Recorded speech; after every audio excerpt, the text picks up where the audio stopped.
Hello, and thanks for tuning in to Blockchain Gamers Weekly Roundup, Friday, the 21st of June, with me, Jenny Jordan, and co-host John Jordan. Hi, John, how are you doing?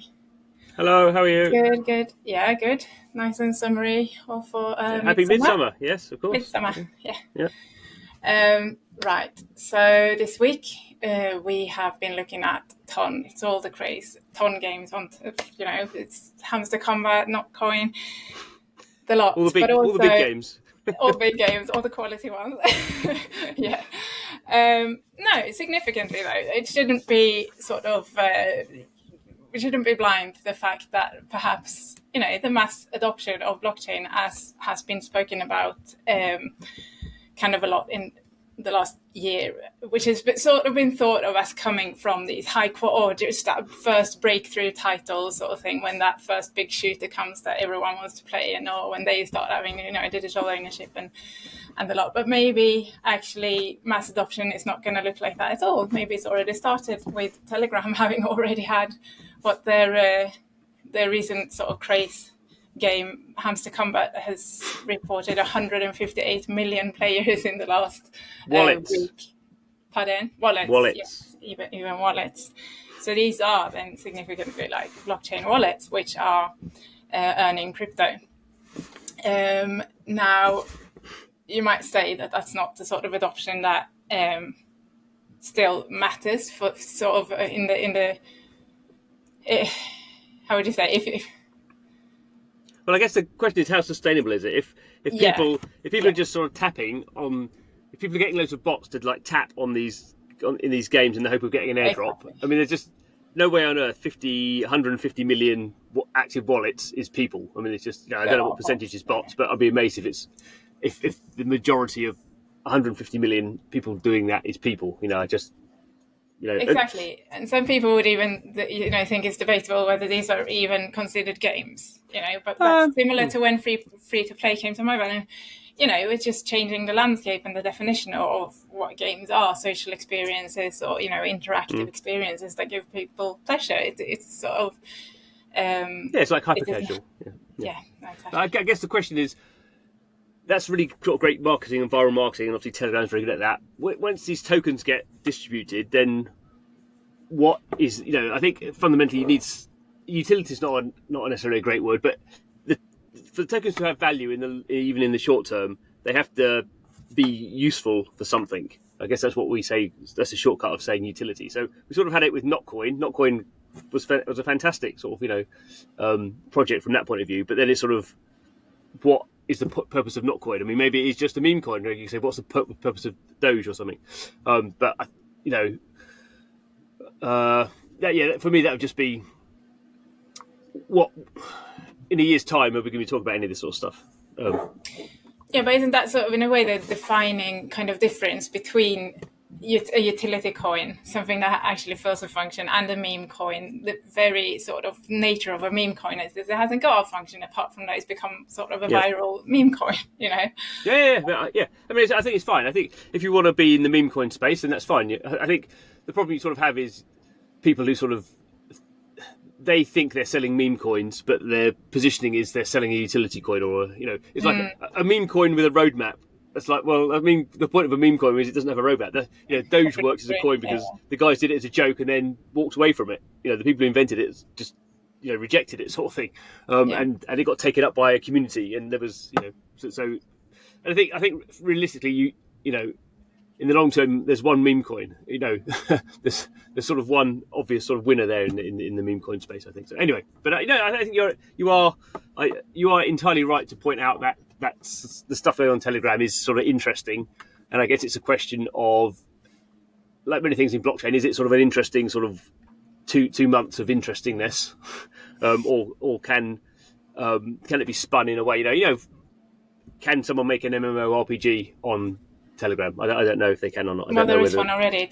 What's it called? Tap Fantasy is the... No, well, I mean, not one called Tap Fantasy. I know what you mean. But no, I just wanted to point out that actually there are not just those viral games. There are 120 games currently on Ton.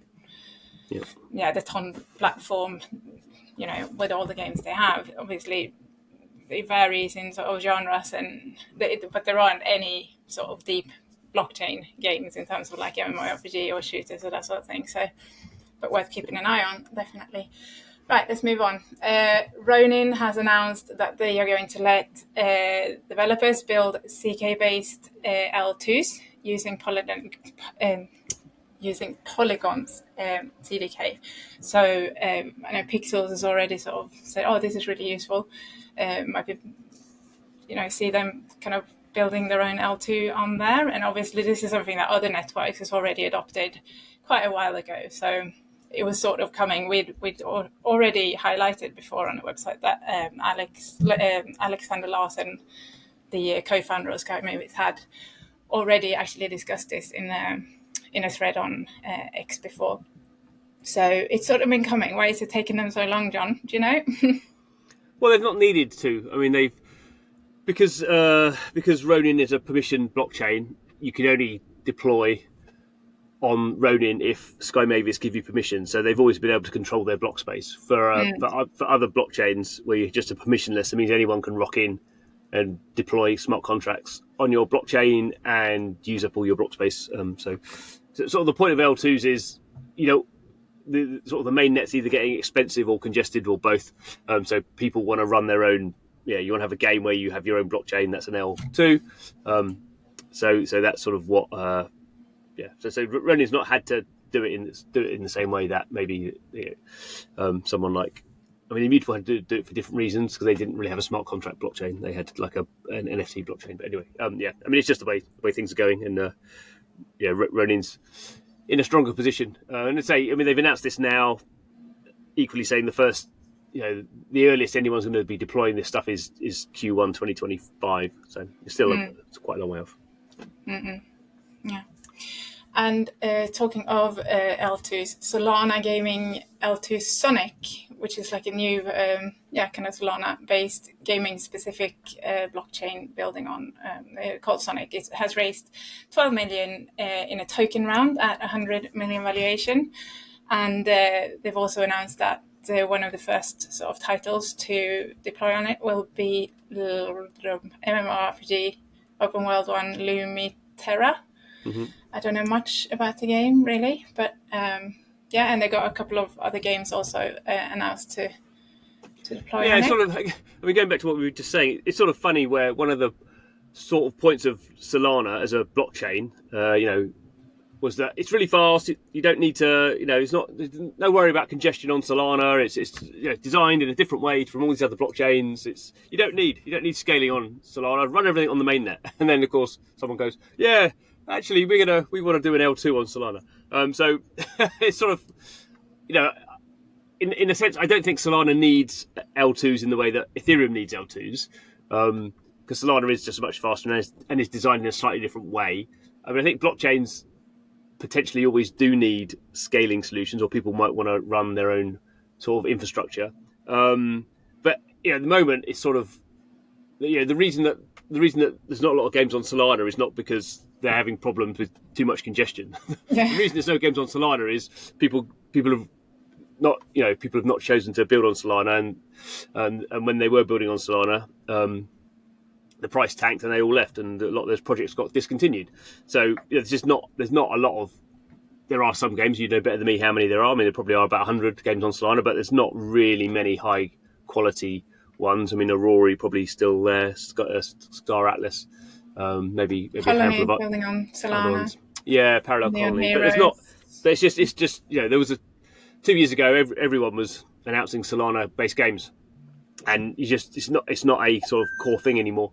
So announcing an L2 for Solana. I mean, I think with a lot of this sort of stuff, as you said, it's based on the fact they're launching a token. And people just kind of like the fact that tokens are quite liquid, and it's the VCs. It's Bitcraft-led Galaxy Interactive, who were in the previous round for Sonic. They'd raised £4 million in 2022 when they were actually making games. So they pivoted from making games to making infrastructure, which to me is always a little bit it sort of raises red flags a little bit. I guess to me, it seems a little bit pointless at the moment. well, it's kind of everyone's building L2s at the moment. It was on the announcement from Avalanche and Ava Labs and Konami. It is not exactly clear sort of what gaming focus would be. It's not like gaming per se, but so Konami, Japanese gaming company, has basically announced they're building a subnet on Avalanche, which is sort of a NFT marketplace solution. Not very clear, is it? No, but I think sort of your general point. I mean, one of the trends sort of this year. I mean, even last year, one of the trends of the last 12 months has just been literally not quite everyone, but an enormous number of companies and even and even people making games sort of deciding they're going to launch their own infrastructure, and that's sort of a whole bunch of the sort of Optimism and Arbitrum based sort of L2s. There's obviously Treasure doing Treasure Chain. There's a whole bunch of L3s now. There's sort of what they call Hytropia. It's just an enormous amount, and sort of this. And I think maybe in the long term, you always want to have control of your infrastructure, I suppose. But the main reason people do it, I think, is it's been easy to raise money doing that sort of stuff.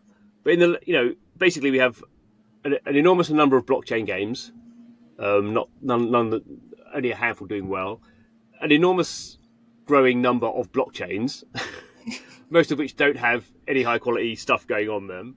And the major thing we're lacking is people actually playing any of these games. So at the moment, it may be in 2 years' time we're all going to need loads of block space, and so this is a very sensible investments into more block space. But really, at the moment, we need things to go in existing block space. It's like it's a bit like the analogy like 150 years ago.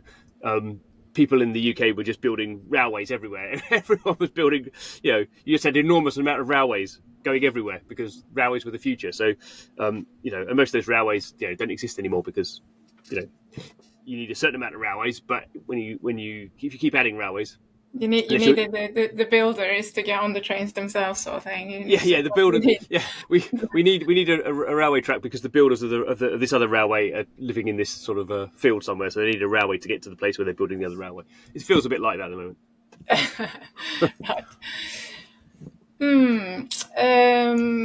Come to Us has integrated blockchain into I think about a fifth of their existing games, which is their mobile RPG, Air of Light Eclipse. Remix has invested in PC game launcher platform Elixir. Heroes of Mavia has released a lot of new they have done a big announcement of new features that will gradually roll out. So it's not been all rolled out sort of at once, but and this has taken a long time, according to you, a bit too long, really.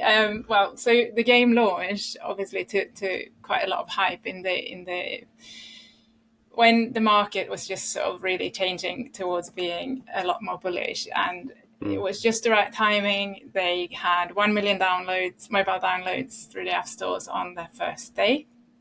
It quite quickly increased, and they hit 4 million, and then you've been playing the game pretty much daily, haven't you? And you've sort of noticed a big decrease in gaming activity. But talk us through a little bit more sort of the data and the trend. I spent quite a bit of time looking at various bits of data on Heroes of Mavia. So Scryce Studios is a developer out in Vietnam. This game's been around for at least 2 years. They've done the usual stuff of having sort of NFT land out ages ago. But they were like a proper team. They'd done mobile game stuff before, so there was, there was quite a lot of hype around them. It was a sort of a copy of Clash of Clans. It's sort of a mobile strategy game where you build a base and attack other people's bases. So it seemed like it could do quite well. And as you say, the game launched in February this year. Did 1 million downloads sort of on day one because of the sort of registration stuff. They'd launched their token, I think, a week beforehand. So the Mavia token went out. Landholders got quite a decent allocation. It was one of the first sort of big airdrops of the year. They actually gave away more tokens to people. The first 100,000 people who played the game got sort of pretty decent token allocation as well.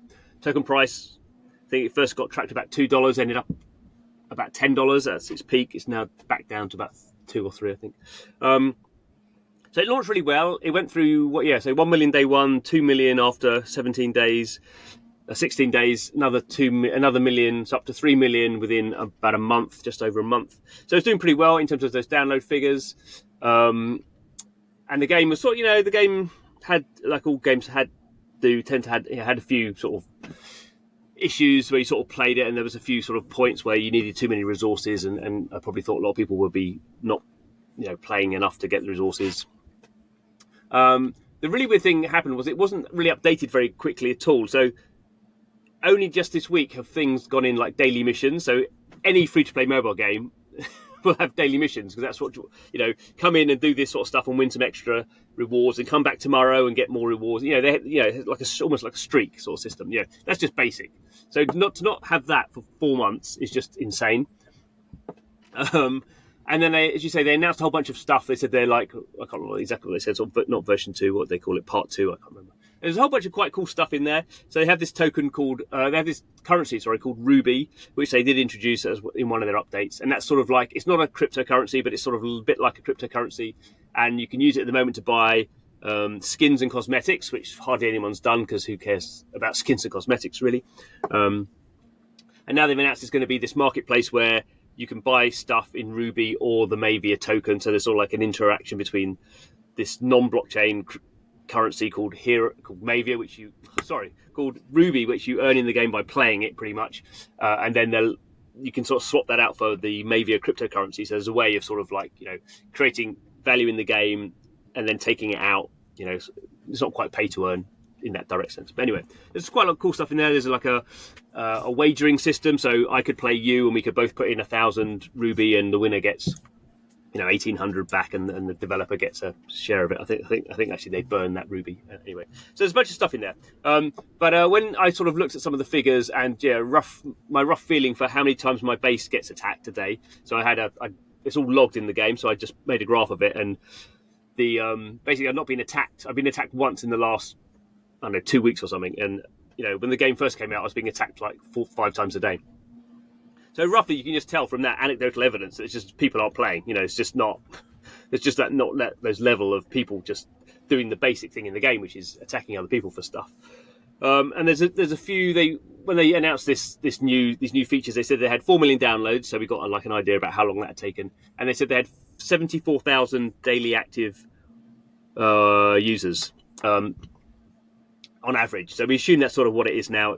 And if you do some very basic math on that, they've had 4 million downloads and they've got 74,000 players basically. So it's about, 2%. 2% of the downloads are still playing the game. It's not quite that easy to do, because you have to work out when if you were thinking about it properly, you think about when people downloaded the game, when they started playing. You have different cohorts depending on when they come in, blah, blah, blah. But anyway, 2% is where they are now, 135 days on from launch. So sort of the question is, they've announced a whole bunch of cool stuff in the future. I think the blockchain people will sort of quite like that, and maybe the 74,000 people are mainly blockchain people at this point. There's also 50,000 wallets holding Mavia NFTs and tokens, so that's sort of roughly the same sort of number in my head. So to me, it just seems like they've found their audience of 50,000 blockchain people. That's not big enough for this game to be a success. Obviously, the point of going through app stores is you need to bring in loads of Web 2 players who go, oh, this game's really nice, and eventually they get some blockchain stuff and they become more engaged and more retained than they would be if there wasn't blockchain stuff in there. On that part, they seem to have totally failed. That sort of was my conclusion at this point. So whether they can, re-engage. Obviously, you always can do that, but I think it's quite hard. And if you've sort of, to some degree, had millions of downloads and very few of those players have stayed in the game, then that suggests some fundamental issues with the game that you're not retaining. The game's just not fun enough compared to, say, Clash of Clans. And I would say definitely the game is not, of course it's not the same quality as Clash of Clans. Clash of Clans is one of the greatest games ever made. So, people aren't going to play this game over Clash of Clans, because Clash of Clans is much better. So, So that's what you would say. Maybe mythical games are doing something different, where with the NFL rivals, and if you would know the data there, really how many of the downloads are actually retained players, and how many are having integrating with the blockchain. I don't know. Yeah. I mean, Mythical's different because they don't talk about blockchain. They give everyone a wallet who, starts playing the game. They basically give you an NFT. They don't call it an NFT. It's just a better character in the game. So the education part of it is a lot different. I think Mavia launched very hard because it was a blockchain game that had been talking about itself for 2 years. The blockchain guys and all the guilds really were interested. They launched a token that went really well. So they had a quite big explosive start, and probably they got a bit lulled into a false sense of security that they were a success, and it was going really well, because it was for about a month.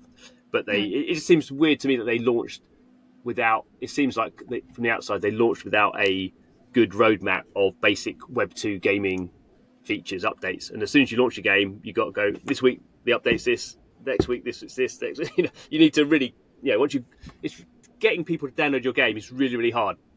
It can cost $10 per per download in some cases, depending if you want to buy high value traffic. So once you've got someone, you've really, really, really got to keep them. And I think they were just probably not quite actually experienced enough on the Web 2 side. Cool. Right. So Boomland has launched their airdrop campaign this week. 250 million Boom tokens. So the tokens and the NFTs are still on Polygon, but the game Hunters on Chain is now live on Immutable zkEVM. Is that correct? Yes. Yeah. Yes. So it's a slightly in between situation. So the game is actually still live on Polygon. Most of the NFTs are live on Polygon, and the token is also live on Polygon, but they're moving to Immutable zkEVM. The game is also now fully live on Immutable zkEVM, and some of the NFTs are, but not most of them, and some of the tokens are as well. So it's sort of it's just difficult if you're migrating stuff over. You just end up with this sort of often these weird situations where things are live in both places. But in terms of the airdrop, you have to log in with your Immutable passport in order to get in.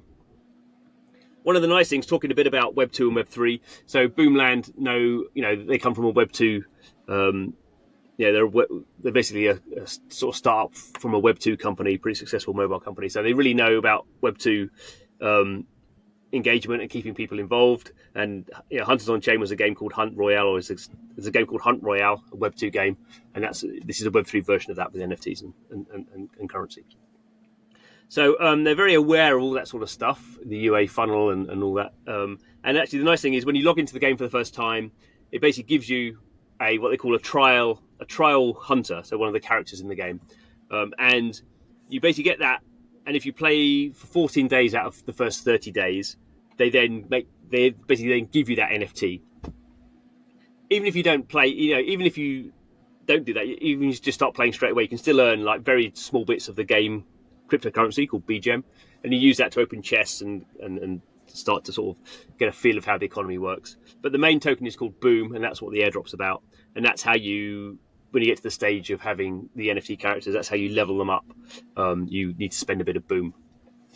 But there is a sort of a more detailed sort of economy. You can have these attributes that give your character new attributes, permanent boosts, and there's all these sort of other. You can collect shards, and if you get enough shards, you can basically mint another NFT character and all that sort of stuff. So, we'll see how it goes. They've got a thing about. They're not quite guilds. They're sort of like factions, they call them. So there's other Web3 game sort of some games. So I think Pixelmon is one, and Blast Royale, and Game 7, the DAU, and a few other. I think what's his name? Yellow Panther. Yeah. Some of the KOLs. Yeah. So they have these little. So you can join one of these sort of like factions, and you get a boost for that as well. And they're on their own leaderboard for more tokens and stuff. So yeah, it's I think it's done quite well. You get you have to sort of collect badges as well, and so it's not it's not this thing where you're just playing the game. There's certain things you need to do to get different badges, and I think it's done quite well. So we'll see how they get on. Yeah. BGM is the in-game currency, and Hunters on Chain, Boom, is sort of a utility token all throughout the whole Boomland ecosystem, which is now also having two more games integrated into the blockchain, which is what's it called, Archery Club and Car Driving School.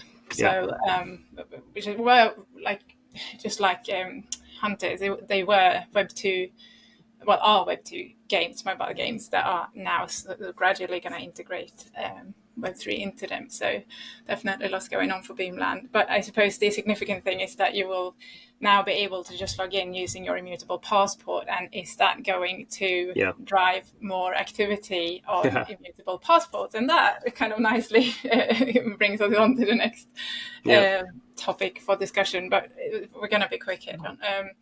You've been looking at Immutable wallets and kind of spotted some interesting... I've been looking at it for a while, actually, because obviously we're starting to see, Immutable's been banging on for a long time now about how many games they've got, and that's partly because they've not got many games live. But now we're starting to see some games go live on this new Immutable zkEVM chain, which is their main focus now.